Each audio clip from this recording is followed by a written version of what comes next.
跌断响，黄金万两。大家好，我是安东工小米，在网上接了一个维修单，过来看一下，是一个马桶漏水的问题。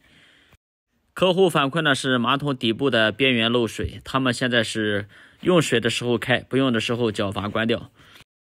从马桶底部的周围来看，这个漏水的痕迹也很明显，这个胶呢几乎都已经开了。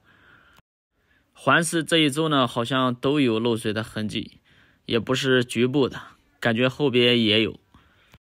轻轻一推就起来了，可见这个胶啊和地面没有什么粘接力。从下面来看一下这个漏水的痕迹，法兰的这个位置应该不是漏水点。法兰的前边有一点水，然后再观察法兰的后边这个位置，正中心的位置有一坨水。这个水呢是我刚才开水冲了个2到3次，这是渗透出来的。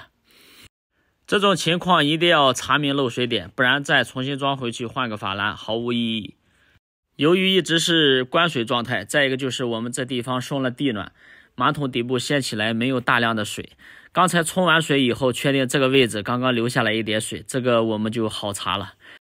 在法兰圈的正后方，很明显这地方有一个圆形，这个圆形呢就是开30孔的位置。但是细心的观察呢，在这个位置它有一个小一点的火裂，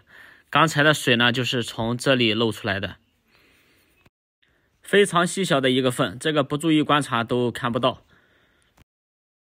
观察马桶内部的时候，发现这个水管这个锈迹特别严重，用手拧的话也很松似乎发现了它漏水的主要原因了，应该就是这个水管的地方一直在漏水。在水管的正下方，很明显这个位置有流水的痕迹，就是这里。从这个水垢的痕迹很明显的可以判断，可能是从水管上一直滴水，然后刚好滴到这个马桶里边，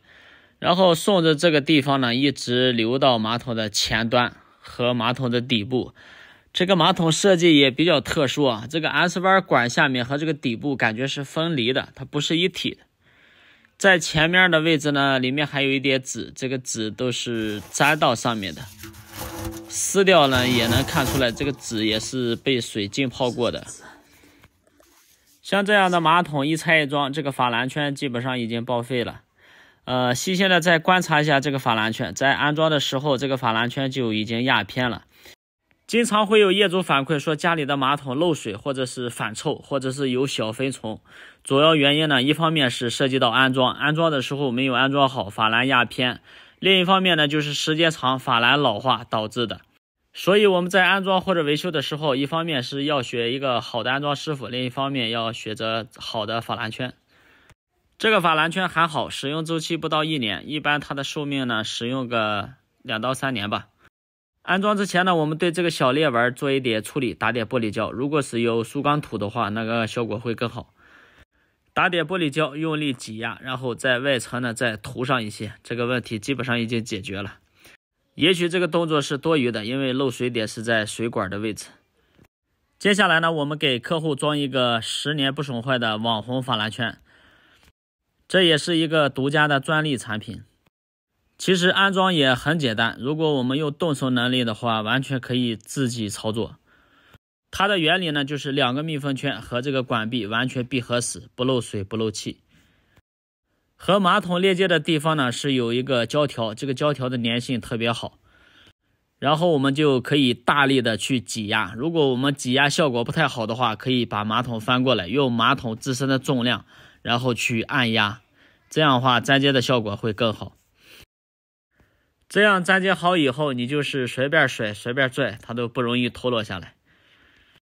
刚才提到的有动手能力的完全可以自己做，主要原因呢就是说它这个对法兰没有什么技巧，你只要对着管道直接插进去就可以了。老师傅也翻车呀，对口的时候把脚阀给撑开了，水流了满地都是，还好是这种法兰，即使我们再拔个10次8次也不受影响。如果是普通法兰的话，这样弄2次的话，一个法兰圈又废了。